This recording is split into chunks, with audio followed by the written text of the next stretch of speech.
जनाब मुराद अली साहब कराची, अस्सलाम वालेकुम। हम आपके ममनून हैं, आपने हमारी वेबसाइट पर याद फरमाया। आपके दो सवाल हमें मौसूल हुए, उनका जवाब हाजिर। पहला मसला तो आपने ये पूछा कि दाढ़ी फर्ज है या सुन्नत। असल में उर्फ आम में ये नबी करीम अलैहिस्सलाम का फेल और तरीका होने की वजह से इसे सुन्नत कहा जाता है, और हकीकत में इस पर रखने पर इतनी ज्यादा हुजूर सल्लल्लाहु ताला अलैहि वसल्लम ने जोर दिया कि उसको उलमा वाजिब कहते हैं। यानी हुजूर सल्लल्लाहु अलैहि वसल्लम ने इरशाद फरमाया कि दाढ़ी रखो और मूछें तरशवाओ, और हुजूर सल्लल्लाहु अलैहि वसल्लम ने चूंकि बेशुमार हदीसों में अमर फरमाया कि दाढ़ी रखो, और उलमा फरमाते अमर जो है ये वजूब के लिए आता, इसलिए उलमा का इसमें फैसला यह है कि दाढ़ी वाजिब। बर्रे सगीर के अजीम मुहद्दिस शेख मुहक्किक शाह अब्दुल हक मुहद्दिस देहलवी रहमतुल्लाह अलैह ने इसको वाजिब लिखा। आला हजरत इमाम अहले सुन्नत मौलाना अशाह अहमद रजा खां फाजिल बरेलवी रहमतुल्लाह ताला ने अपनी जो किताब लहिया यानी दाढ़ी से मुतालिक लिखी, उसमें भी दाढ़ी के वजूब का कौल किया। चूंकि ये हुजूर अलैहिस्सलाम का फेल और हुजूर की आदत की वजह से इसको उर्फ में सुन्नत कह दिया जाता, लेकिन हकीकत में ये वाजिब। इसको एक मिसाल से समझिए कि कुर्बानी करना उम्मन कहा जाता इब्राहिम अलैहिस्सलाम की सुन्नत है, ये इसके लिए कि ये उनका तरीका है। लेकिन आप देखिए हदीस शरीफ में भी इसको इसी तरह कहा गया। मसलन हजरत जैद इब्न अरकम रदी अल्लाह से हदीस है, काला असहाब रसूलुल्लाह सल्लल्लाहु अलैहि वसल्लम मा हादी अदाही या रसूलुल्लाह सल्लल्लाहु अलैहि वसल्लम। सहाबा ने जैद इब्न अरकम कहते हैं हुजूर से मा हादी अदाही या रसूलुल्लाह सल्लल्लाहु अलैहि वसल्लम, ये कुर्बानी क्या है?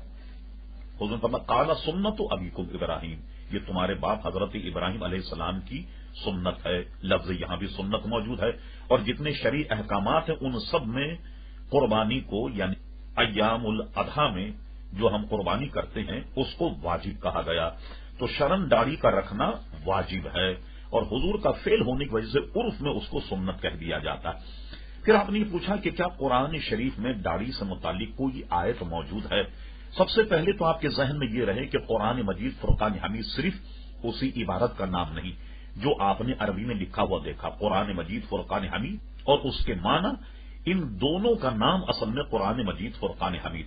कुरान मजीद फुरकान हमीद में यूं इशारा मिलता है कि इरशाद बारी ताला व कुल इन कुंतुम तुहिब्बून अल्लाह फत्तबिऊनी युहबिबकुमुल्लाह, तुम में जो शख्स अल्लाह तबारक व तआला से मोहब्बत का दावेदार मेरे हबीब उनसे फरमा दो फत्तबिऊनी, वो तुम्हारी इत्तिबा करें। जब वो तुम्हारी इत्तिबा करेंगे युहबिबकुमुल्लाह, अल्लाह तबारक व तआला उन्हें अपना महबूब बंदा बना ले। चूंकि दाढ़ी हुजूर सल्लल्लाहु अलैहि वसल्लम की अदा है और हमें उनका इत्तिबा करना चाहिए। और कुरान मजीद फुरकान हमीद ने कई जगह फरमाया, एक जगह तो फरमाया कि जिसने हुजूर अलैहिस्सलाम की इताअत की फकत अता अल्लाह, गोया उसने बज़ाहिर तो हुजूर की इताअत की और हकीकत में उसने अल्लाह तबारक व तआला की इताअत की। तो दाढ़ी रखना चूंकि हुजूर अलैहिस्सलाम की सुन्नत है, और अल्लाह तबारक व तआला ने हम सबको हुजूर सल्लल्लाहु ताला अलैहि वसल्लम की आदत अफाल और उनकी इत्तिबा को हुक्म दिया, तो दाढ़ी भी हुजूर अलैहिस्सलाम की इत्तिबा है। इसलिए कुरान मजीद फुरकान हमीद से इसका इस माना कर सबूत है कि वो कुरान मजीद हमें हुजूर अलैहिस्सलाम की इत्तिबा का हुक्म दे रहा, और दाढ़ी रखना हुजूर सल्लल्लाहु अलैहि वसल्लम